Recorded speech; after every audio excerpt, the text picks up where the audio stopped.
The PCS studies में आपका स्वागत है। फ्रेंड्स, हम लोग डिस्कस कर रहे थे 70th पीपीएससी मेंस के लिए फ्री क्लासेस, जो ये हमारा फ्री इनिशिएटिव चल रहा है, जिसमें हम लोग 70th बीपीएससी के लिए कंप्लीट मेंस के क्लासेस ऑन यूट्यूब और उसका रिस्पेक्टिव नोट्स ऑन टेलीग्राम हम लोग कवर कर रहे हैं। जिसमें हमारा अभी पॉलिटी चल रहा है, जिसमें हमारा ये लक्ष्मीकांत पॉलिटी का 5वां लेक्चर है, जिसमें हम लोग स्टार्ट करेंगे फंडामेंटल राइट्स से। फ्रेंड्स, 31 जनवरी तक हम लोगों का पॉलिटी ख़त्म हो जाएगा। उसके बाद 1 फरवरी से 15 फरवरी तक हम लोग इकोनॉमिक्स और ज्योग्राफी 70th पीपीएससी के लिए कंप्लीट करेंगे। उसके बाद साइंस एंड टेक और हिस्ट्री। तो हम लोगों का टारगेट है कि मार्च तक हम लोग 5 से 10 मार्च के बीच में पूरा सिलेबस विथ नोट्स यूट्यूब पे फ्री में पढ़ा दें और उसका टेलीग्राम पे रिस्पेक्टिव नोट्स दे दें, ताकि आप लोग आसानी से फ्री में तैयारी कर सकें। इसके लिए आपको किसी भी कोचिंग में 1 रुपया भी देने की ज़रूरत नहीं है। तो आइए फ्रेंड्स, आज से हम लोग स्टार्ट करते हैं लक्ष्मीकांत पॉलिटी का 5वां क्लास, जिसका पहला टॉपिक है फंडामेंटल राइट्स। तो आइए हम लोग देखते हैं फंडामेंटल राइट्स, FR यानी कि फंडामेंटल राइट्स, जो कि लिखा हुआ है कॉन्स्टिट्यूशन के पार्ट 3 में, जो कि आर्टिकल 12 से 35 के बीच में आता है। इसे मैग्ना कार्टा भी कहा जाता है। ये सब आप लिख दीजिएगा, fundamental rights is also known as Magna Carta. इस तरह से अगर आप इंट्रोडक्शन देते हैं एग्जाम में तो आपको ज़्यादा मार्क्स मिलेंगे। सिंपल अगर लिखते हैं कि fundamental right is enshrined in part 3 article 12 to 35, इस तरह से तो आपको मार्क्स कम मिलेंगे। वहीं अगर आप लिखते हैं fundamental right that is Magna Carta which is enshrined in our constitution part 3 and article 12 to 35, इस तरह से अगर आप लिखते हैं तो आपको ज़्यादा मार्क्स मिलेंगे। तो जो कीवर्ड्स होते हैं आप उसका इस्तेमाल ज़्यादा से ज़्यादा करें एग्जाम में। आइए हम लोग देखते हैं कि ये क्या क्या इसका फीचर्स है। तो पहला फीचर है कि ये कॉन्स्टिट्यूशनल राइट्स है, यानी कि ये कॉन्स्टिट्यूशन में मेंशन्ड है। उसके बाद कि वैसे फंडामेंटल राइट्स है 2 तरह के, जिसमें हम लोग कैटेगराइज करते हैं। पहला जो कि इंडियन सिटीजन्स को अवेलेबल है, दूसरा इंडियन को तो अवेलेबल है ही पर फॉरेनर को भी अवेलेबल है। तो पहला ऐसा फंडामेंटल राइट्स हम लोग देखते हैं जो कि सिर्फ और सिर्फ इंडियन सिटीजन को ही अवेलेबल है, यानी कि जिसके पास वोटर कार्ड है इंडिया का, सिर्फ उसी के लिए है। कौन सा? तो 15, 16, 19, 29, 30, इस तरह से आप याद रखिएगा। 15, 16, 19, 29, 30, ये सिर्फ इंडियन सिटीजन्स को अवेलेबल है। और कुछ ऐसे फंडामेंटल राइट्स हैं जो इंडियन को तो अवेलेबल हैं ही, लेकिन साथ में फॉरेनर्स को भी अवेलेबल हैं, except enemy alien. Enemy alien में इंडिया में अभी प्रेजेंट में एक तो पाकिस्तान आता है एनिमी एलियन में, और मैं श्योर नहीं हूँ चाइना आता है या नहीं, लेकिन पाकिस्तान आता है, ये 100% श्योर है। तो ये फॉरेनर्स जो उनको अवेलेबल है वो है एक्सेप्ट ऑल एक्सेप्ट अबव, यानी कि इन आर्टिकल्स को छोड़कर बाकी जो फंडामेंटल राइट्स हैं 12 से 35 के बीच में, वो इंडियन को भी अवेलेबल है, फॉरेनर्स को भी अवेलेबल है। और ये जो है ये सिर्फ इंडियन्स को अवेलेबल है। आइए अब हम लोग देखते हैं ऐसे राइट्स जो कि फंडामेंटल राइट्स तो नहीं है पर बहुत ज़रूरी राइट्स हैं और कॉन्स्टिट्यूशन में मैंशन्ड है। तो वो है आर्टिकल 265, जिसमें लिखा हुआ है no tax without authority of law, यानी कि सिर्फ गवर्नमेंट के पास पावर टैक्स लगाने की, हर कोई टैक्स नहीं लगा सकता। अगर मैं चाहूँ कि आप पर टैक्स लगा दूँ या कोई और चाहे कुछ टैक्स लगाना, तो वो नहीं लगा सकता। सिर्फ और सिर्फ लॉ के द्वारा जो गवर्नमेंट है वही टैक्स लगा सकती है। और डेफिनेशन ऑफ गवर्नमेंट जो है वो आर्टिकल 12 में दिया हुआ है। और आर्टिकल 300A, ये सब फ्रेंड्स फंडामेंटल राइट्स नहीं है, पर ये ऐसे राइट्स हैं जो कि कॉन्स्टिट्यूशन में अवेलेबल है और ये इंडिविजुअल को दिए गए। तो हम लोग फ्रेंड्स इसमें फंडामेंटल राइट्स को आज बहुत ज़्यादा डिटेल से डिस्कस करेंगे। मुझे लगता है कि शायद ही कोई यूट्यूब पे इतना डिटेल में फंडामेंटल राइट्स को पढ़ाए, क्योंकि ये जो नोट्स है ये स्पेशली मेंस के लिए है और यूट्यूब पे कोई भी मेंस का क्लासेस नहीं करवाता है। वो सिर्फ डेमो या इंट्रोडक्शन क्लासेस देते हैं यूट्यूब पे और फिर वो पेड बैच कराता है। ये फ्री में कोई भी फंडामेंटल राइट्स या कोई भी ऐसा नोट्स मेंस के लिए नहीं पढ़ाता है। तो आप कंटेंट देख लीजिए, आपको पसंद आएगा। तो आर्टिकल 300A में लिखा हुआ है राइट टू प्रॉपर्टी, ये भी इंपॉर्टेंट राइट्स है। 301 में लिखा हुआ है trade and commerce in India will be free, यानी कि कोई भी कहीं भी ट्रेड एंड कॉमर्स कर सकता है। यानी कि अगर हमें केरला से कोई सामान मंगाना हो, जम्मू एंड कश्मीर कोई सामान भेजना हो, तो ये सब हम लोग कर सकते हैं, उसके लिए रेस्ट्रिक्शन नहीं है। आर्टिकल 326, ये तो आप लोग सभी जानते हैं, यूनिवर्सल अडल्ट फ्रेंचाइज, यानी कि वोटिंग राइट सबको मिला है। तो ये सब कुछ इंपॉर्टेंट राइट्स थे जो कि फंडामेंटल राइट्स नहीं है पर इंपॉर्टेंट राइट्स है। अब आइए हम लोग देखते हैं फंडामेंटल राइट्स और राइट्स में क्या डिफरेंस है। तो राइट्स जो हमें मिले हैं वो 2 टाइप के हैं, एक पार्ट 3 में, एक आउटसाइड पार्ट 3 में। तो पार्ट 3 वाला जो राइट है, तो वो पार्ट 3 वाला तो फंडामेंटल राइट्स हो गया, और आउटसाइड जो पार्ट 3 है वो हमने यहाँ पे देखा, ये है आउटसाइड पार्ट 3। तो इसमें डिफरेंस क्या है, तो पार्ट 3 का जो राइट है उसमें CAA यानी कॉन्स्टिट्यूशनल अमेंडमेंट एक्ट की ज़रूरत पड़ेगी मॉडिफाई करने के लिए, यानी कि अगर पार्ट 3 में फंडामेंटल राइट्स में कुछ चेंज करना है तो कॉन्स्टिट्यूशन का अमेंडमेंट करना होगा, और आउटसाइड पार्ट 3 है तो उसके लिए ऑर्डिनरी लॉ से अमेंडमेंट किया जा सकता है।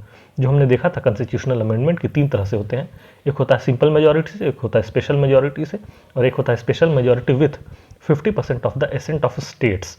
तो जो सिंपल मेजॉरिटी वाला था वो पार्ट 3 के बाहर अगर है तो हम लोग सिंपल मेजॉरिटी से कर देते हैं। उसी तरह से और क्या डिफरेंस है, तो पार्ट 3 में जो फंडामेंटल राइट्स हैं वो एग्जीक्यूटिव और लेजिस्लेचर दोनों के एक्शन से हमें बचाता है, और आउटसाइड जो पार्ट 3 है वो सिर्फ एग्जीक्यूटिव एक्शन से बचाता है, यानी कि कोई लॉ लाके इसमें चेंजेस किया जा सकता है।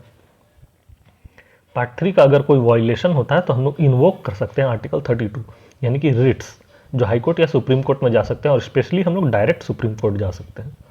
वहीं अगर पार्ट 3 के बाहर का है तो हम लोगों को पहले हायरार्की ऑफ कोर्ट से जाना पड़ता है, यानी कि subordinate court, high court, supreme court, इस तरह से। लेकिन अगर फंडामेंटल राइट का वायलेशन होता है तो हम लोग डायरेक्ट सुप्रीम कोर्ट जा सकते हैं। उसके बाद क्या है कि पार्ट 3 का अगर कोई राइट का वायलेशन होता है तो कंपनसेशन जो है वो राइट है हमारा, गारंटेड कंपनसेशन। वहीं अगर पार्ट 3 के बाहर का कोई राइट वायलेट होता है तो उसमें कंपनसेशन जरूरी नहीं है, मिल भी सकता है, नहीं भी मिल सकता है, और ये 2 केस हैं जब वो कंपनसेशन मिलता है। तो ये आप पढ़ लीजिएगा। आइए अब हम लोग नेक्स्ट देखते हैं कि फीचर्स, फंडामेंटल राइट्स के फीचर्स क्या क्या हैं। तो एक फीचर पहला है कि ये कुछ सिटीजन्स को अवेलेबल है, कुछ सिटीजन और फॉरेनर दोनों को अवेलेबल है। उसके बाद ये arbitrary action of state and individual से हमें बचाता है। अब हम लोग यहाँ पे समझते हैं कि arbitrary action of state and individual क्या होता है। तो आर्बिट्ररी एक्शन जो स्टेट का होता है उसमें हम लोग बोल सकते हैं राइट टू इक्वालिटी या राइट टू फ्रीडम, और इंडिविजुअल का जो आर्बिट्ररी एक्शन होता है उसमें हम लोग बोल सकते हैं आर्टिकल 17 अनटचेबिलिटी। ये एक इंडिविजुअल दूसरे इंडिविजुअल से करता है। और स्टेट का हम लोग बोल सकते हैं राइट टू इक्वालिटी, आर्टिकल 14। उसी तरह से नॉट एब्सोल्यूट, ये फंडामेंटल राइट्स एब्सोल्यूट नहीं है, इसमें चेंजेस किया जा सकता है कॉन्स्टिट्यूशनल अमेंडमेंट से। लेकिन फिर वही बात आ जाती है कि subject to basic feature enshrined in Keshavananda Bharati case, जिसका हमने डेट भी पढ़ा था वामन राव केस में कि 24 अप्रैल 1973। उसी तरह से ये जस्टिशिएबल है, यानी कि हम लोग डायरेक्ट सुप्रीम कोर्ट जा सकते हैं। Guaranteed bye supreme court writ जो है आर्टिकल 32। नॉट परमानेंट, यानी कि इसमें चेंजेस लाया जा सकता है। जैसे हमने ये भी देखा था कि राइट टू प्रॉपर्टी जो है उसे हटा दिया गया 1978 में कॉन्स्टिट्यूशनल अमेंडमेंट 44 के द्वारा। उसी तरह कैन नॉट सस्पेंड 20 और 21, ये हम लोग आगे देखेंगे कि 20 और 21 आर्टिकल जो है उस दोनों को सस्पेंड नहीं किया जा सकता है किसी भी केस में। फंडामेंटल राइट्स का क्रिटिसिज्म क्या है कि एक्सेसिव लिमिटेशन दिया हुआ है, बहुत ज़्यादा लिमिटेशन है इसमें। नो सोशियो इकोनॉमिक राइट्स, इसमें सोशियो इकोनॉमिक राइट्स है ही नहीं, सिर्फ पॉलिटिकल राइट्स दिए गए हैं। कोई क्लैरिटी नहीं है, कन्फ्यूजन होता है, कोर्ट में केसेस चलता है। कोई परमानेंसी नहीं है क्योंकि इसमें अमेंडमेंट किया जा सकता है, सस्पेंड किया जा सकता है ड्यूरिंग इमरजेंसी। ये हमने पढ़ा कि इमरजेंसी में फंडामेंटल राइट्स सस्पेंड हो जाता है सिर्फ 2021 को छोड़ करके। उसी तरह से एक्सपेंसिव रेमेडी, अगर कोई वायलेशन होता है तो हमें कोर्ट जाना पड़ता है, और कोर्ट में टाइम और मनी दोनों का वेस्टेज है। उसी तरह नॉट कॉन्सिस्टेंट फिलॉसफी, यानी कि कोई कंसिस्टेंट फिलॉसफी नहीं है, कभी कुछ लिखा हुआ है कभी कुछ लिखा हुआ है। प्रिवेंटिव डिटेंशन ये प्रेजेंट है आर्टिकल 22 में। ये एक बोला जा सकता है कि ब्लैक मार्क है कॉन्स्टिट्यूशन में, क्योंकि एट प्रेजेंट कोई भी वर्ल्ड का कॉन्स्टिट्यूशन नहीं है जहाँ पे प्रिवेंटिव डिटेंशन हो कॉन्स्टिट्यूशन में ही प्रेजेंट। तो ये सब हम लोग आगे भी डिटेल में डिस्कस करेंगे। आइए अब हम लोग लाइन बाय लाइन डिटेल में डिस्कस करते हैं। तो आर्टिकल 12 में मैंने पहले ही बताया कि डिफिनेशन ऑफ स्टेट दिया हुआ है। आर्टिकल 13 में लिखा हुआ है कि अगर कोई भी लॉ फंडामेंटल राइट के अगेंस्ट बन जाता है तो वो नल एंड वॉइड हो जाएगा जुडिशियल रिव्यू के द्वारा, यानी कि फंडामेंटल राइट को कोई भी एक्ट या लॉ सुपर इम्पोज नहीं कर सकता। ये 2-3 इसमें थ्योरीज हैं, ये हमें पढ़ना नहीं है इसलिए मैंने इसे स्किप किया है। आर्टिकल 14 हम लोग देखते हैं राइट टू इक्वालिटी। तो इसमें 2 तरह का केसेस आता है, इक्वालिटी बिफोर लॉ और इक्वल प्रोटेक्शन ऑफ लॉ। ये राइट टू इक्वालिटी में इक्वालिटी बिफोर लॉ जो है वो ब्रिटिश ओरिजिन से है, यानी कि ये कॉन्सेप्ट इक्वालिटी बिफोर लॉ हमने ब्रिटेन के कॉन्स्टिट्यूशन से लिया है, और इसके प्रोपाउंडर थे A.V. डाइसी, और ये एक नेगेटिव कॉन्सेप्ट है। और equal protection of law US origin का है, और ये एक पॉजिटिव कॉन्सेप्ट है। लाइक बी ट्रीटेड अलाइक, इसका मतलब ये होता है कि मैं जैसे ये बताता हूँ कि एक पर्सन है वो हेल्दी है, एक पर्सन जो है वो डिसेबल है, उसका मान के चलिए कि वो फीट नहीं है, लेग्स नहीं है।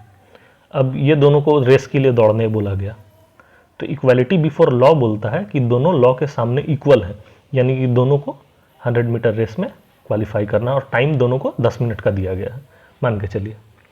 तो इक्वालिटी बिफोर लॉ बोलता है कि दोनों समान है लॉ के सामने, तो अगर कोई डिसेबल्ड है और कोई एबल्ड है, दोनों को 100 मीटर 10 मिनट में ही कंप्लीट करना है। और इक्वल प्रोटेक्शन ऑफ लॉ बोलता है कि ये दोनों का कंडीशन अलाइक है, यानी कि अलग है दोनों का कंडीशन, तो दोनों का ट्रीटमेंट भी अलग होना चाहिए। इसलिए अगर इसे 10 मिनट मिल रहा है तो इसे 1 घंटा मिलना चाहिए, या इसे 100 मीटर की जगह 1 मीटर या 2 मीटर दौड़ना चाहिए। वही equal protection of law. Equality का मतलब हो गया कि लॉ के सामने सब इक्वल है, और प्रोटेक्शन ऑफ लॉ का मतलब हो गया कि अगर दोनों का कंडीशंस अलग है तो उनके साथ ट्रीटमेंट भी अलग होना चाहिए। इसमें एक्सेप्शन हम लोग देखते हैं कि प्रेसिडेंट और गवर्नर के लिए कुछ एक्सेप्शन है, क्योंकि उनका रिस्पेक्टिव ड्यूटीज़ भी अलग होता है। तो फ्रेंड्स, ये एक्सेप्शंस आप खुद से पढ़ लीजिएगा, क्योंकि फिर वीडियो बहुत ज़्यादा लंबा हो जाएगा, 2-3 घंटे का हो जाएगा, क्योंकि फंडामेंटल राइट्स बहुत ज़्यादा डिटेल में कवर करना है। आइए अब हम लोग आर्टिकल 15 देखते हैं कि इसमें लिखा हुआ है, state not discriminate on basis of religion, race, gender, caste, place of birth.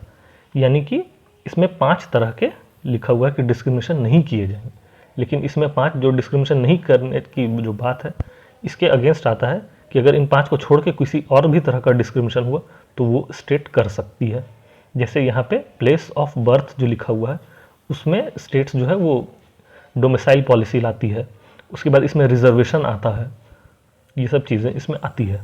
उसी में देखिए यहाँ पे एक्सेप्शन है, जो मैंने बताया कि रिजर्वेशन वो एक्सेप्शन है, वो 5 ही कंडीशन है। तो वो 5 कंडीशन में तो स्टेट डिस्क्रिमिनेट नहीं करेगी, लेकिन उस 5 को अगर छोड़ के कोई कंडीशन आता है तो मे भी स्टेट अगर चाहे तो डिस्क्रिमिनेट कर सकती है। जैसे रिजर्वेशन में फ्री एजुकेशन जो चिल्ड्रन को देना हुआ, या special provision SC ST OBC या फिजिकली चैलेंज्ड के लिए। वहीं आर्टिकल 16 हम लोग देखते हैं, equal opportunity in public employment. इसमें भी वही है कि इक्वल प्रोटेक्शन ऑफ लॉ और इक्वालिटी बिफोर लॉ। तो इंडिया के कॉन्स्टिट्यूशन में इक्वल प्रोटेक्शन ऑफ लॉ लिया गया है, तो इसी चलते कुछ एक्सेप्शंस भी दिए गए हैं। जैसे इक्वालिटी बिफोर लॉ और इक्वल प्रोटेक्शन ऑफ लॉ में, इक्वालिटी बिफोर लॉ में ये तो दे दिया गया कि पब्लिक एम्प्लॉयमेंट होना चाहिए अपॉर्चुनिटी, जो कि इक्वल होगा। लेकिन इक्वल प्रोटेक्शन ऑफ लॉ के तहत कुछ एक्सेप्शंस भी दिया गया कि सभी कोई समान नहीं होते हैं, तो जो असमान है उनके लिए रिजर्वेशन दिया जाएगा। Residence can be condition. उसके बाद incumbent of religious institution of a particular religion, यानी कि कोई भी जैसे मंदिर के कोई पुजारी हैं या कोई मस्जिद के पुजारी हैं, तो उनके लिए हो सकता है कि कोई कास्ट या कोई रिलीजन को स्पेसिफिक बनाया जाए कि यही अगर पर्टिकुलर कैटेगरी के हैं तो वही वो पुजारी बनेंगे। इस तरह का कुछ कंडीशन लगाया जा सकता है, ये एक्सेप्शन है। और आर्टिकल 103 जो कॉन्स्टिट्यूशनल अमेंडमेंट एक्ट है, 103rd अमेंडमेंट, उसमें 10% जो रिजर्वेशन दिया गया EWS को, उसके बाद अभी वाला इसमें ऐड हो जाएगा। ये पुराना डेटा है, अभी वाला 106 इसमें अमेंडमेंट, इसमें वुमेन रिजर्वेशन भी दिया गया। तो आइए अब हम लोग देखते हैं रिजर्वेशन का। जैसे ही बात होता है तो अब हम लोग डिटेल में पढ़ेंगे रिजर्वेशन बाय मंडल कमीशन। मंडल कमीशन 1979। अब इसे हम लोग कहते हैं सेकंड बैकवर्ड क्लास कमीशन, इसलिए क्योंकि पहला जो बैकवर्ड क्लास कमीशन था, बैकवर्ड क्लास कमीशन, तो ये बना था काका कालेलकर कमीशन। आप याद रखिएगा, काका कालेलकर कमीशन, ये नेहरू जी ने बनवाया था और इसका रिपोर्ट कभी भी पब्लिक नहीं हुआ, इसीलिए सेकंड बैकवर्ड क्लास कमीशन बना था 1979 में, मंडल कमीशन। और इसमें 27% रिजर्वेशन देने की बात कही गई थी OBC को, जो कि 1990 में इम्प्लीमेंट हुआ। 1991 में इम्प्लीमेंट तो 1990 में हो गया 27% रिजर्वेशन, लेकिन उसमें फिर 1991 में प्रपोज किया गया दो चेंजेस। पहला चेंज था कि जो क्रीमी लेयर हैं उन्हें हटा दिया जाए रिजर्वेशन से, यानी 27% जो रिजर्वेशन मिल रहा है वो सिर्फ उन्हें मिले जो जिनको उनकी ज़रूरत है, जो कि उसमें क्रीमी लेयर हैं उन्हें हटा दिया जाए, और 10% रिजर्वेशन अपर कैटेगरी में यानी अनरिजर्व्ड में EWS को मिले, यानी कि अनरिजर्व्ड वाला 50% जो बच रहा था उसमें 10% EWS को मिले।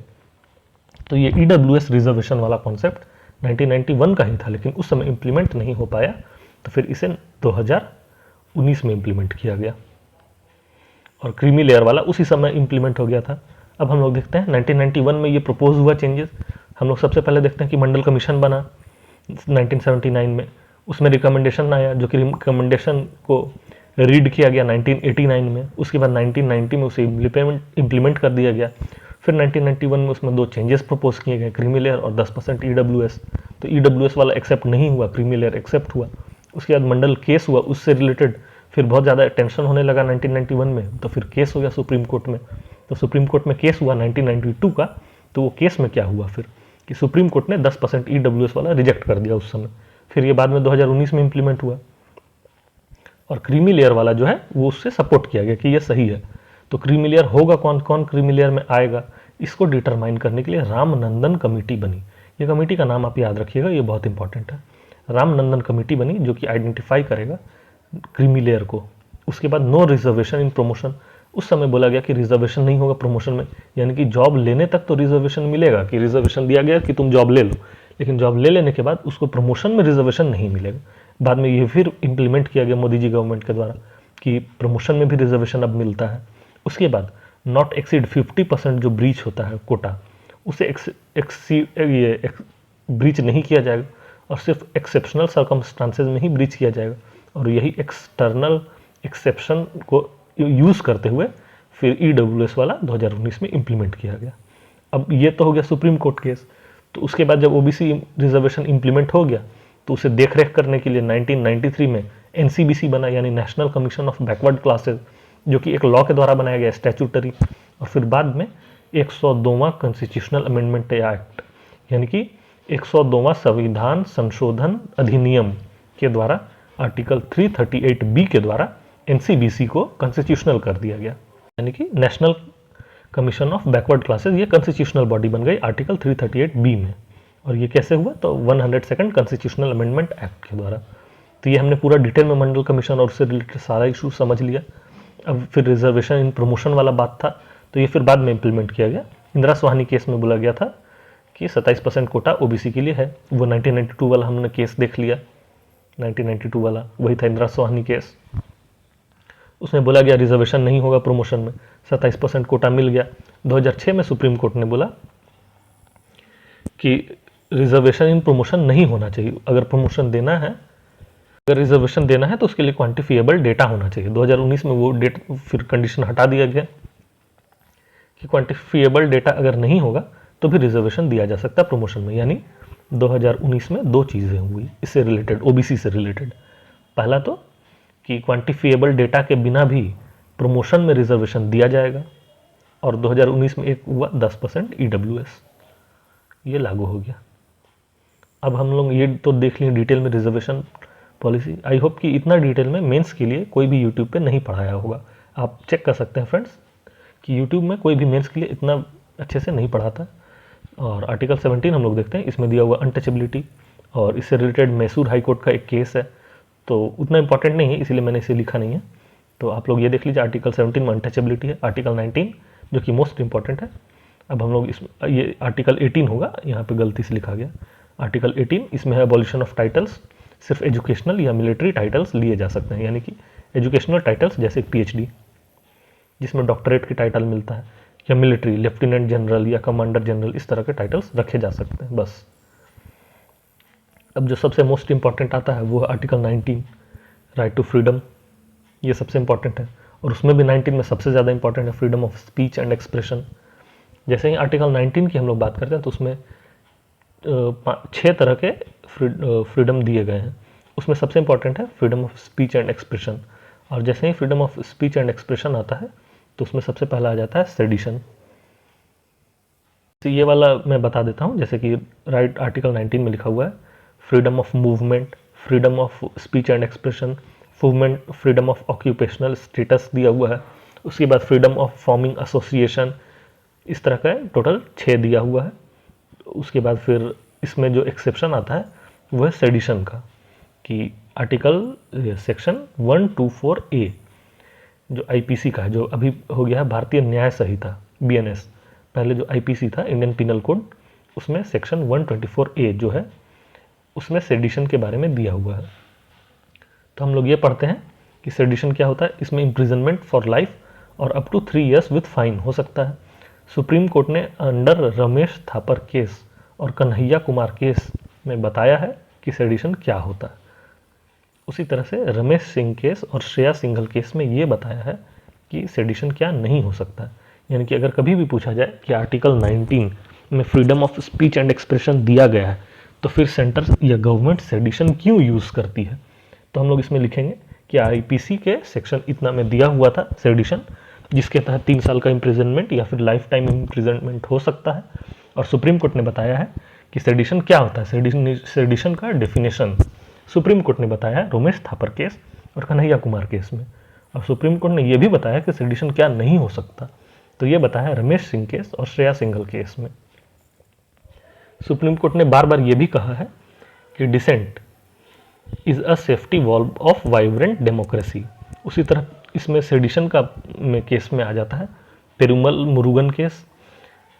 इसमें था वो एक राइटर थे, उन्होंने एक लिखा था बुक वन पार्ट वुमेन 2013 में, इससे रिलेटेड केस था। इसके चलते उन पे सेडिशन का चार्जेस लगा था। बैन ऑन इंडियाज डॉटर, ये एक मूवी थी 2013 में, इस पे सेडिशन का केस लगा था। उसके बाद सेक्शन 66A जो श्रेया सिंघल केस है उसमें इसे कैंसिल कर दिया सुप्रीम कोर्ट के द्वारा। ये था आईटी एक्ट सन 2000। आईटी एक्ट यानी इंफॉर्मेशन टेक्नोलॉजी एक्ट सन 2000 में एक सेक्शन था, सेक्शन 66A। इसमें लिखा हुआ था कि अगर सोशल मीडिया में कोई मैसेज स्प्रेड किया जाता है तो उससे रिलेटेड रेस्ट्रिक्शंस, तो उसमें श्रेया सिंघल केस में बोला गया कि ये 66A जो सेक्शन है ये अनकॉन्स्टिट्यूशनल है और सुप्रीम कोर्ट ने इसे कैंसिल कर दिया। उसी तरह सेडिशन के अगेंस्ट ये सब जो केसेस हैं वो है आरटीआई सेक्शन 4 में दिया हुआ है सुओ मोटो डिस्क्लोजर, यानी कि आरटीआई जो एक्ट है उसका सेक्शन 4 में लिखा हुआ है कि गवर्नमेंट जो है उसे टाइम टू टाइम अपनी जानकारी को खुद से बाहर लाना चाहिए, सुओ मोटो। और सेक्शन 8 में है कि एक्सेप्शंस की क्या क्या जानकारी जो है वो गवर्नमेंट को बाहर नहीं लाना चाहिए, यानी कि पब्लिक नहीं करना चाहिए, जैसे कुछ कॉन्फिडेंशियल फाइल्स होते हैं। और Charlie Hebdo attack, Charlie Hebdo attack का मतलब होता है कि एक चार्ली हेब्डो नाम का ऑर्गेनाइजेशन था जिसने फ्रांस में रिलीजियस ब्लास्फेमी के अगेंस्ट बहुत सारे वायलेंट एक्टिविटी किए थे और वो टेररिस्ट ऑर्गेनाइजेशन हो गया था जो कि फ्रांस में अटैक कर रहा था। तो उसके अगेंस्ट फ्रांस में बहुत सारे रूल्स एंड रेगुलेशंस बने थे, तो वही था चार्ली हेब्डो केस। तो ये सब सेडिशन से रिलेटेड केसेस हैं जो एग्जाम में अगर क्वेश्चन आ जाता है, और जनरली सेडिशन पूछा ही जाता है कि सेडिशन क्या है, क्यों है, कैसे हटा देना चाहिए, और इंडिया में क्या क्या केसेस हुए जिसमें सुप्रीम कोर्ट ने क्या कहा, तो ये सब सेडिशन का केस है। और जो बाकी 6 थे वो देखिए यहाँ पे लिखा हुआ है, मैं इसे पढ़ देता हूँ। Freedom of speech and expression, freedom of assembly, freedom of association, freedom of movement, freedom of residence, freedom of profession. इसमें एक लास्ट था freedom of right to property, उसे हटा दिया गया है। आइए फ्रेंड्स, अब हम लोग देखते हैं आर्टिकल 20। तो आर्टिकल 20 का होता है, इसमें 3 केसेस हैं, मतलब 3 कंडीशंस हैं। आर्टिकल 20 में लिखा हुआ है नो एक्स पोस्ट फैक्टो, का मतलब होता है कि नो एक्स पोस्ट फैक्टो का मतलब होता है, देखिए मैं इसे समझाता हूँ कि कोई भी अगर कोई क्रिमिनल है, उसने कोई थेफ्ट का काम किया या चोरी किया, आज जैसे कि डेट है, मान के चलिए 1 फरवरी को चोरी किया किसी क्रिमिनल ने 1 फरवरी को, और जब वो पकड़ा गया 1 फरवरी को, तो सरकार 2 फरवरी को एक एक्ट लाती है और बोलती है कि जो चोरी करेगा उसे हैंग कर दिया जाएगा, यानी हैंग कर दिया जाएगा। तो ये गलत होगा। मतलब ये कि जो पर्सन जो अगर क्रिमिनल एक्टिविटी करता है जिस दिन या जिस समय, उस समय जो लॉ में लिखा हुआ होगा उससे रिलेटेड कन्विक्शन या फिर जो भी सज़ा का प्रावधान होगा उस दिन उसे वही मिलेगा। ये नहीं होगा कि सरकार अगर कोई चोरी करता है या कोई भी क्रिमिनल एक्टिविटी करता है तो उसे पहले अरेस्ट कर ले, उसके बाद रूल में चेंज करके जानबूझ के उसे ज़्यादा या कम सज़ा दे दे। तो ये चीज़ नहीं होगा।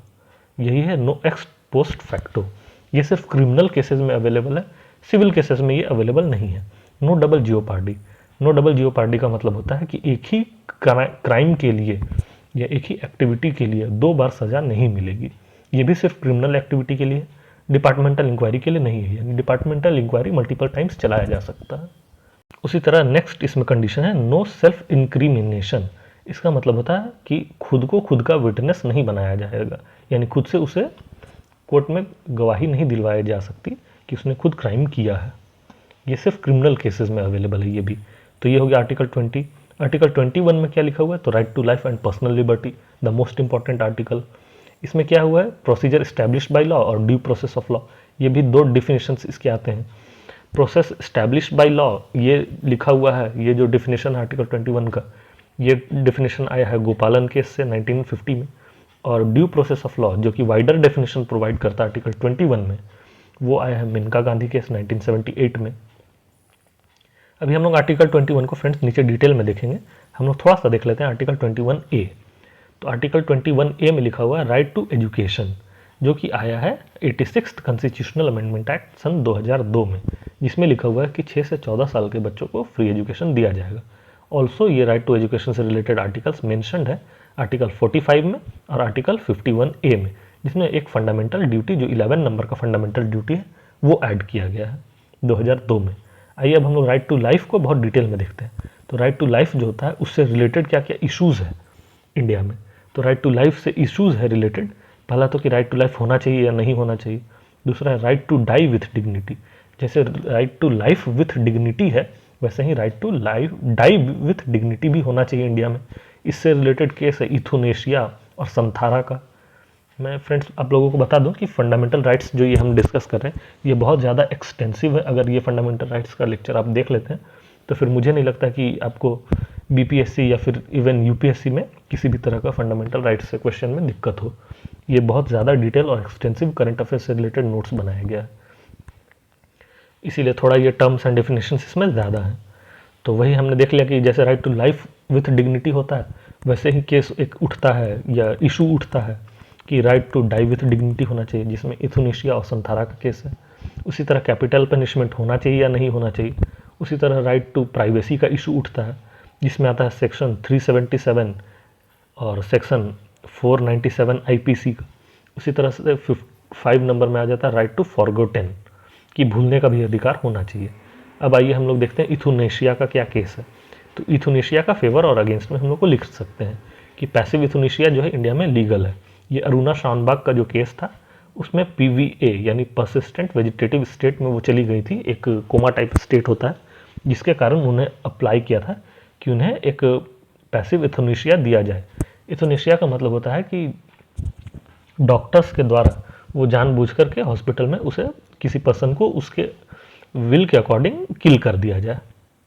यानी कि अगर वो पर्सन चाहता है कि वो डाई विथ डिग्निटी, तो उससे लाइफ सपोर्ट सिस्टम हटा लिया जाए या फिर कोई मेडिकल या फिर कोई इंजेक्शन इस तरह का दिया जाए कि वो आराम से मर जाए। तो इसी के लिए ये उसी चीज़ को इथोनेशिया कहते हैं। और एक्टिव इथोनेशिया का मतलब होता है कि कोई लिथल सब्सटेंस या फिर कोई ऐसा मेडिसिन बॉडी में इंजेक्ट करना जिससे कि उसका डेथ हो जाए, तो ये चीज़ इंडिया में इलीगल है। वहीं पैसिव इथोनेशिया यानी कि जो लाइफ सपोर्ट सिस्टम होता है, जैसे ऑक्सीजन, वेंटिलेशन या ब्लड प्रेशर या जो भी, उसे अगर रिमूव कर लिया जाए तो उसे कहते हैं पैसिव इथोनेशिया। तो पैसिव इथोनेशिया अरुणा शानबाग केस के कारण इंडिया में एप्लीकेबल है, यानी कि ये लागू है। वहीं एक्टिव इथोनेशिया यानी कि कोई इस तरह का दवा या जहर दे देना, तो वो इलीगल है। इसके लिए कोई लॉ नहीं है इंडिया में, सिर्फ सुप्रीम कोर्ट का गाइडलाइन है कि अगर हाई कोर्ट अप्रूव करती है, चीफ जस्टिस ऑफ इंडिया और 2 जजेस और 3 डॉक्टर की एक कमेटी बनेगी। एक कमेटी होगी जिसमें चीफ जस्टिस होंगे हाई कोर्ट के, उनके एसोसिएट 2 जजेस होंगे और 3 डॉक्टर होंगे। ये अगर 5 और 1 6 की जो कमेटी है, ये 6 मेंबर अगर अप्रूव करते हैं कि हाँ पैसिव इथोनेशिया दिया जाना चाहिए, तो पैसिव इथोनेशिया इंडिया में दिया जा सकता है, एक्टिव अलाउ नहीं है। वहीं संथारा का केस हम लोग देखते हैं कि Nikhil Soni and versus Union of India में बोला गया है कि Santhara is not legal. Santhara का मतलब होता है कि वो जो इसे बोला जाता है संन्यास लेना, या एक होता है तो साधु या योगी लोग जो करते हैं कि जो खाना नहीं खाते हैं और देह त्याग जो करना होता है कि भूखे बिना खाए बिना पानी पिए जो तपस्या करते हैं और 10-20 दिन में जो उनका डेथ हो जाता है भूखे रह के, तो उसे संथारा कहते हैं। जो शरीर त्याग करना या देह त्याग करना जो होता है वही, तो वो संथारा जो है इंडिया में इलीगल है और ये वॉयलेट करता है आर्टिकल 21 को। उसी तरह हम लोग देखते हैं राइट टू प्राइवेसी। तो राइट टू प्राइवेसी में जस्टिस AP शाह कमीशन का जो ड्राफ्ट था उसमें बोला गया कि राइट टू प्राइवेसी इंडिया में होना चाहिए। और इससे रिलेटेड फिर एक और केस आता है जस्टिस पुट्टास्वामी केस, जो कि मोस्ट इंपॉर्टेंट या मोस्ट फेमस केस है। उसी तरह हम लोग देखते हैं कि राइट टू प्राइवेसी क्या होता है, तो आर्टिकल 21 में आता है। MP शर्मा केस में बोला गया सुप्रीम कोर्ट के द्वारा कि ये पार्ट ऑफ कॉन्स्टिट्यूशन या फंडामेंटल राइट नहीं है। वही पुट्टास्वामी केस में बोला गया कि ये प्राइवेसी जो है आर्टिकल 21 में वो इंश्राइंड है और आता है। उसी तरह से राइट टू प्राइवेसी कब कब एप्लीकेबल नहीं होगा, तो जब नेशनल सिक्योरिटी की बात आएगी या public order, law and order की बात आएगी, right to freedom of others, यानी कि हम अपना प्राइवेसी देख रहे हैं और दूसरे का प्राइवेसी हम लोग बर्बाद कर दें, तो वो सही नहीं है। उसी तरह से अगर पब्लिक इंटरेस्ट का बात आ जाए तो राइट टू प्राइवेसी को हैम्पर किया जा सकता है। इसीलिए इसी तरह से अभी भी राइट टू प्राइवेसी पे कोई एक्ट नहीं है। और राइट टू प्राइवेसी का क्या फीचर्स है? तो राइट टू प्राइवेसी का फीचर्स है कि ये नॉट एब्सोल्यूट है। उसी तरह से नीड डेटा ऑन प्रोटेक्शन, उसी तरह से right to be left alone होना चाहिए। उसी तरह से एक्सपैंड करता है right to privacy fundamental right को, इंश्योर करता है डिग्निटी को, डायरेक्ट अप्रोच कर सकते हैं हम लोग सुप्रीम कोर्ट में आर्टिकल 32 के साथ। उसी तरह से कैन नॉट एब्रोगेट विदाउट 368, यानी कि जो हम लोग ये एक्सेप्शंस देखें, आगे हम लोग देखेंगे तो उसमें लिखा हुआ है कि आर्टिकल 368 में कौन कौन से आर्टिकल को हम लोग सस्पेंड कर सकते हैं नेशनल इमरजेंसी के टाइम पे। तो उसमें है कि फंडामेंटल राइट्स जो है उसे 368 के बिना रिमूव नहीं किया जा सकता। उसी तरह से रिस्पॉन्सिबिलिटी ऑफ स्टेट बढ़ जाता है, राइट टू प्राइवेसी देना जरूरी हो जाता है स्टेट के द्वारा। कंसर्न्स क्या क्या है राइट टू प्राइवेसी में, कि राइट टू प्राइवेसी का मिसयूज़ किया जा सकता है, जैसे डेटा प्रोटेक्शन एक्ट जो हमने करंट अफेयर में देखा, तो उसमें मिसयूज़ हो सकता है। Bearing on right to information, यानी कि राइट टू इन्फॉर्मेशन से अगर हम लोग कोई भी अगर इन्फॉर्मेशन मांगते हैं गवर्नमेंट से, तो गवर्नमेंट डिनाई कर सकती है कि राइट टू प्राइवेसी के अगेंस्ट जा रहा है इसलिए हम लोग नहीं देंगे, तो ऐसा भी हो सकता है। तो करना क्या चाहिए? तो डेटा प्रोटेक्शन करना चाहिए हमें, राइट प्राइवेसी को इंक्रीज़ करना चाहिए, सिटीजन्स को अवेयर करना चाहिए, राइट्स प्रोवाइड करने चाहिए, ट्रांसपेरेंसी लाना चाहिए, सब कुछ को डिजिटलाइज करना चाहिए, यही हो सकता है। लेटेस्ट एडिशन ये हम लोग देख लेते हैं कि लेटेस्ट एडिशन क्या हुआ। तो 5 अप्रैल 2024 को सुप्रीम कोर्ट ने कहा right against adverse impact of climate change जो है वो भी फंडामेंटल राइट है, और ये आर्टिकल 21 और 14 के अंदर आता है। 3 जज जो बेंच है हेडेड बाय CJI, जो उस समय CJI थे DY चंद्रचूड़, यानी धनंजय यशवंत चंद्रचूड़, जो उस समय चीफ जस्टिस ऑफ इंडिया थे, और 3 जजेस का बेंच बैठा था। उन्होंने कहा कि 5 अप्रैल 2024 को कि right against adverse impact of climate change ये भी अब से फंडामेंटल राइट होगा इंडिया में, जो कि कहाँ पे लिखा हुआ रहेगा? तो आर्टिकल 21 और 14 में। ये लेटेस्ट अपडेट है फंडामेंटल राइट से रिलेटेड। और क्या क्या आता है राइट टू लाइफ में? तो राइट टू प्राइवेसी में ये सब और आप देख लीजिए, जैसे आधार वाले को कॉन्स्टिट्यूशनली वैलिड कर दिया गया सुप्रीम कोर्ट के द्वारा। डीक्रिमिनलाइजेशन ऑफ सेक्शन 377, ये LGBT वाला इशू जो है, नवतेज सिंह जौहर केस जो हुआ था 2018 में, उसमें सुप्रीम कोर्ट ने कहा था कि सेक्शन 377 जो है वो वायलेट करता है 14, 15 और 21 को, यानी कि राइट टू प्राइवेसी को। 371 में वही है जो है वो होमोसेक्सुअलिटी वाली बात थी, तो उसे सुप्रीम कोर्ट ने वैलिड किया कि ये सही है, हो सकता है ऐसा, और ये जो है वो आर्टिकल 14, 15 और 21 को वायलेट करता है, इसीलिए इसे डिक्रिमिनलाइज कर दिया गया सेक्शन 377 ऑफ IPC। उसी तरह से IPC का ये सेक्शन 377 डिक्रिमिनलाइज तो कर दिया गया, लेकिन ये अभी भी एप्लीकेबल है कब? जब नॉन कंसेंशुअल होगा या कार्नल होगा इस तरह का, तो ये अभी भी एप्लीकेबल होगा। उसी तरह से अडल्ट्री जो लॉ था सेक्शन 497 ऑफ IPC, इसे भी डिक्रिमिनलाइज कर दिया गया, और अब ये सिविल ऑफेंस है, ना कि क्रिमिनल ऑफेंस। उसी तरह से हम लोग देखते हैं राइट टू फॉरगेट, ये भी होता है, इन फेवर और इन अगेंस्ट में हम लोग को लिखने आ सकता है कि राइट टू फॉरगेटन जो है वो फंडामेंटल राइट होना चाहिए या नहीं, यानी भूलने का अधिकार, कि अगर किसी के लाइफ में कुछ अगर नेगेटिव होता है, तो अगर वो इंटरनेट में प्रेजेंट है और वो अगर मान के चलिए कि वो प्राइम मिनिस्टर बन गया और उसके बाद फिर वो नेगेटिव वाला वायरल हो जाता है, तो फिर उसका बहुत ज़्यादा पब्लिक डैमेज हो जाएगा, इमेज। तो इस चलते राइट टू बी फॉरगॉटन होना चाहिए। ये हो गया पॉजिटिव, और नेगेटिव में हो जाएगा कि उसका मिसयूज़ किया जा सकता है, कि वो अगर राइट टू फॉरगॉटन अगर दे दिया जाए तो कोई भी नेगेटिव चीज़ जो होगा वो मिटा दिया जाएगा और सिर्फ पॉजिटिव को रखा जाएगा इंटरनेट में या कहीं पे भी, तो इससे मिसयूज़ हो जा सकता है और वो अपने आइडेंटिटी को गलत तरह से इस्तेमाल कर सकता है। ये हो जाएगा राइट टू फॉरगॉटन में। अब आइए हम लोग फ्रेंड्स देखते हैं आर्टिकल 22। तो आर्टिकल 22 में दिया हुआ प्रिवेंटिव डिटेंशन, जो हमने पहले ही पढ़ा था अभी, कि प्रिवेंटिव डिटेंशन और प्रिवेंटिव डिटेंशन। डिटेंशन 2 प्रकार के होते हैं। डिटेंशन यानी कि किसी को जेल में बंद करना, ये 2 तरह का होता है, एक प्रिवेंटिव और एक होता है पिन्यूटिव। पिन्यूटिव का मतलब होता है कि जिस केस में ट्रायल हो गया है, यानी कि जो कोर्ट ऑफ लॉ होता है, यानी कि कोर्ट में उससे रिलेटेड सुनवाई हो चुकी है और कोर्ट के द्वारा उसे सजा सुना दिया गया है, तो उसे जेल में बंद कर दिया जाता है। और एक होता है प्रिवेंटिव, यानी कि जिसके में ट्रायल नहीं हुआ, यानी कि कोर्ट में उसकी सुनवाई नहीं हुई और उसे सज़ा अभी कोर्ट के द्वारा नहीं सुनाया गया, तो उसे हम कहते हैं प्रिवेंटिव डिटेंशन, कि सज़ा नहीं सुनाया गया और सुनवाई भी नहीं हुई, फिर भी उसे अरेस्ट करके डिटेन कर दिया गया जेल में। और एक होता है प्यूनिटिव, तो प्यूनिटिव में क्या होता है, सुनवाई हो गई, सज़ा हो गया, तो उसे जेल में बंद कर दिया गया उस टर्म के लिए। तो प्रिवेंटिव डिटेंशन जो है वो एप्लीकेबल नहीं है, इससे प्रोटेक्शन एनिमी एलियन को, यानी एनिमी एलियन को हम लोग प्रिवेंटिव डिटेन कर सकते हैं। No democratic country have it in constitution, ये मैंने पहले ही बताया कि कोई भी डेमोक्रेटिक कंट्री दुनिया का नहीं है, जैसे ब्रिटेन, अमेरिका, ये सब, जिसमें प्रिवेंटिव डिटेंशन कॉन्स्टिट्यूशन में मेंशन हो। इंडिया में है। प्रिवेंटिव डिटेंशन कितने दिन के लिए लगता है, तो 3 महीने के लिए। 3 महीने से ज़्यादा अगर किसी को डिटेन करना है तो फिर एडवाइजरी बॉडी ऑफ जजेस बैठती है और वो जजेस डिसाइड करते हैं कि इसे और दिन रखना है या नहीं। आइए अब हम लोग नेक्स्ट देखते हैं आर्टिकल 23। तो 23 में दिया हुआ है provision of trafficking in human being, ये आप लोग जानते हैं। आर्टिकल 24 चाइल्ड लेबर से रिलेटेड है। आर्टिकल 25 इसमें दिया हुआ freedom of conscience, profess, practice and propagate religion. Friends, ये सब क्वेश्चंस एग्जाम में नहीं आते। फंडामेंटल राइट से अगर क्वेश्चन आता है तो 2 ही आता है, एक रिजर्वेशन वाला आता है क्वेश्चन आर्टिकल 19 और एक आर्टिकल 21 राइट टू लाइफ वाला। यही 2 इंपॉर्टेंट है फंडामेंटल राइट्स में, इसीलिए हमने उसे बहुत डिटेल में, मतलब जरूरत से ज़्यादा डिटेल में कवर किया। अब हम लोग इसे थोड़ा ऊपर से समरी फॉर्म में देख लेते हैं। आर्टिकल 26 में दिया हुआ freedom to manage religious affair.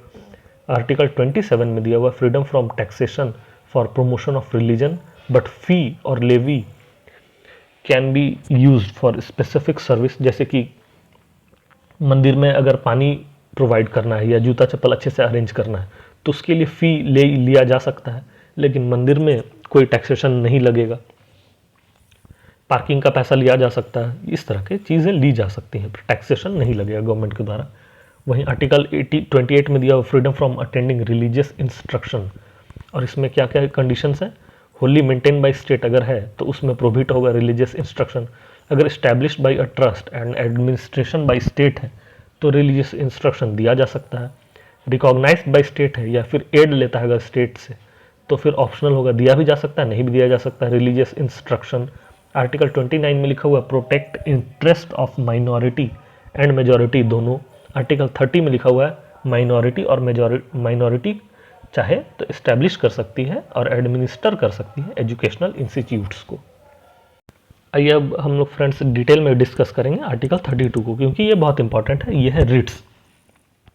तो आर्टिकल 32 में क्या लिखा हुआ है, राइट टू कॉन्स्टिट्यूशनल रेमेडीज, जो कि बेसिक फीचर में आता है। बेसिक फीचर जो है वो टर्म दिया गया था केशवानंद भारती केस में 1973 में 24 अप्रैल को, और ये डेट लिखा गया था कि कब से बेसिक स्ट्रक्चर जो है वो एप्लीकेबल होगा, तो वो वामन राव केस में लिखा गया था।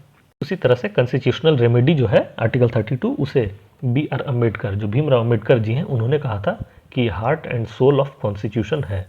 तो आर्टिकल 32 जो है वो सुप्रीम कोर्ट और हाई कोर्ट दोनों में लागू होता है। तो ये दोनों में डिफरेंस क्या है, तो सुप्रीम कोर्ट जो है वो रिट्स जारी कर सकती है सिर्फ फंडामेंटल राइट्स के लिए, और हाई कोर्ट जो है वो fundamental rights plus any other provision या किसी भी और चीज़ के लिए रिट्स जारी कर सकती है। या इसी तरह से हम लोग बोल सकते हैं कि सुप्रीम कोर्ट का जो यहाँ पे पावर है वो नैरो है और हाई कोर्ट का ब्रॉड है, इसलिए क्योंकि हाई कोर्ट जो किसी और प्रोविजन के लिए भी रिट्स दे सकती है, सुप्रीम कोर्ट नहीं दे सकता। जुरिस्डिक्शन जो है सुप्रीम कोर्ट का वो होल इंडिया है, यानी पूरे इंडिया का कोई भी आदमी सुप्रीम कोर्ट जाके केसेस को ले कर सकता है और सुप्रीम कोर्ट कहीं भी फैसला सुना सकती है। हाई कोर्ट जो है उसका जुरिस्डिक्शन सिर्फ इंडिया के किसी स्टेट तक ही लिमिटेड होगा। सुप्रीम कोर्ट रिफ्यूज़ नहीं कर सकती, ऑब्लिगेटरी है। हाई कोर्ट रिफ्यूज़ कर सकता है कि जाओ मेरे से नहीं सॉल्व होगा, सुप्रीम कोर्ट चले जाओ, इस तरह से, लेकिन सुप्रीम कोर्ट रिफ्यूज़ नहीं कर सकती।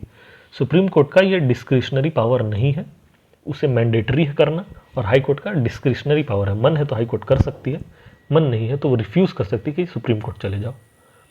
उसी तरह से parliament can empower any other court to do so, मतलब कि रिट्स का जुरिस्डिक्शन जो है वो पार्लियामेंट चाहे तो सुप्रीम कोर्ट और हाई कोर्ट छोड़ के किसी और कोर्ट को भी दे सकती है। और जो आर्टिकल 32 है यानी रिट्स इशू करने का पावर, उसे सस्पेंड किया जा सकता है नेशनल इमरजेंसी में, ये लिखा हुआ है आर्टिकल 359 में। रिट्स कौन से होते हैं, तो 5 प्रकार के रिट्स हैं। हैबिस कॉर्पस, यानी कि ये लागू हो सकता है प्राइवेट और पब्लिक दोनों बॉडी पे। मैंडमस जो है वो लागू हो सकता है सिर्फ पब्लिक बॉडी पे, गवर्नमेंट बॉडी पे या कोर्ट्स पे, टू परफॉर्म ऑफिशियल ड्यूटीज़। उसी तरह ये सारा जो रिट्स है वो सुप्रीम कोर्ट जारी करती है, किसके अगेंस्ट, तो वो सारा यहाँ पे लिखा हुआ है। उसी तरह प्रोहिबिशन ये जारी होता है जुडिशियल या क्वाजी जुडिशियल बॉडी के ऊपर, और jurisdiction that is not possess, यानी कि अगर कोई ऐसा काम कोई जुडिशरी कर रही है जो वो उसे नहीं करना चाहिए तो सुप्रीम कोर्ट उसे रोक सकती है। जैसे हाई कोर्ट या कोई सबऑर्डिनेट कोर्ट है, वो कोई ऐसा फैसला सुनाती है जो कि उसे नहीं सुनाना चाहिए, तो उसके अगेंस्ट प्रोहिबिशन का ऑर्डर सुप्रीम कोर्ट दे सकता है। सर्टियोरारी, इसमें सर्टिफाई करती है सुप्रीम कोर्ट या हायर कोर्ट कि केसेस को उसके पास ट्रांसफ़र कर दिया जाए, वो केस खुद ना देखे, केस को ट्रांसफ़र कर दिया जाए। यानी कि अगर कोई लोअर जुडिशरी है वो केस अगर देख रही है, मान के चलिए टेररिज्म का कोई केस, तो सुप्रीम कोर्ट सर्टियोरारी के मदद से उस केस को अपने में ले सकती है ट्रांसफ़र करके। को वारंटो पब्लिक ऑफिस अगेंस्ट लाया जा सकता है जो कि परमानेंट इन नेचर हो, यानी कि अगर कोई प्राइवेट एम्प्लॉई है उसके अगेंस्ट नहीं लाया जा सकता। कोई गवर्नमेंट एम्प्लॉई है अगर परमानेंट नेचर का, तो उसके अगेंस्ट लाया जा सकता है। To inquire legality of claim of person to public office, ये लाया जा सकता है। आर्टिकल 33 में लिखा हुआ है कि ये फंडामेंटल राइट्स जो हैं वो रेस्ट्रिक्टेड होंगे कुछ सेक्शन ऑफ सोसाइटी के लिए, जैसे armed forces, army, navy, air force, paramilitary forces, police, इन पे ये लागू नहीं होगा फंडामेंटल राइट, ताकि वो अपने ड्यूटी को अच्छे से परफॉर्म करें। और आर्टिकल 34 में लिखा हुआ है मार्शल लॉ। तो फ्रेंड्स ये भी एग्जाम में नहीं पूछा जाता, इसीलिए हम लोग इसे भी स्किप कर रहे हैं आज, आप इसे पढ़ लीजिएगा खुद से। और आर्टिकल 35 इसमें लिखा हुआ है power to make laws only to parliament and not in state legislature, यानी कि फंडामेंटल राइट्स जो हैं और कुछ ऐसे लॉज हैं जिन पे कानून बनाने का अधिकार सिर्फ और सिर्फ पार्लियामेंट को है, ना कि स्टेट लेजिस्लेचर को। तो ये हमने देख लिया फ्रेंड्स। कितना टाइम हो रहा है? अभी 41 मिनट हो गया है ये वीडियो। तो मैं चाहता हूँ कि अब हम लोग फंडामेंटल ड्यूटीज़ को नेक्स्ट पार्ट में करें, क्योंकि फिर अगर हम लोग फंडामेंटल ड्यूटीज़ को इसमें पढ़ते हैं तो बहुत ज़्यादा हो जाता है, और फंडामेंटल राइट्स ही अगर आज इसमें रहने दिया जाए तो ज़्यादा अच्छा है। तो द PCS स्टडीज़ में जुड़ने के लिए आपका थैंक यू। आज हमने फंडामेंटल राइट्स को बहुत ज़्यादा एक्सटेंसिव वे में डील किया है। इससे आप अगर कोई भी स्टेट PCS या इवन UPSC में क्वेश्चन आता है तो आप फंडामेंटल राइट्स के सारे क्वेश्चन को बहुत इजीली अटेम्प्ट कर सकते हैं। आप BPSC के PYQ में देख सकते हैं कि अगर कोई भी क्वेश्चन है फंडामेंटल राइट्स का, तो आप इससे आसानी से इस नोट्स के मदद से बना सकते हैं। तो अगर आपको कंटेंट अच्छा लग रहा होगा तो आप इसमें जुड़े रहिए। अगले क्लासेस में हम लोग इस टॉपिक्स को कंप्लीट करेंगे, और फिर 1 फरवरी से हम लोग इकोनॉमी और ज्योग्राफी स्टार्ट करेंगे। द PCS स्टडीज़ में जुड़े रहने के लिए थैंक यू। आप चाहें तो इस चैनल को सब्सक्राइब कर सकते हैं। Thanks a lot for watching the PCS study videos. और अगर आपका को इस रिलेटेड नोट्स लेना हो तो आप टेलीग्राम से इससे रिलेटेड नोट्स ले सकते हैं। Thanks for watching the PCS studies. Thank you.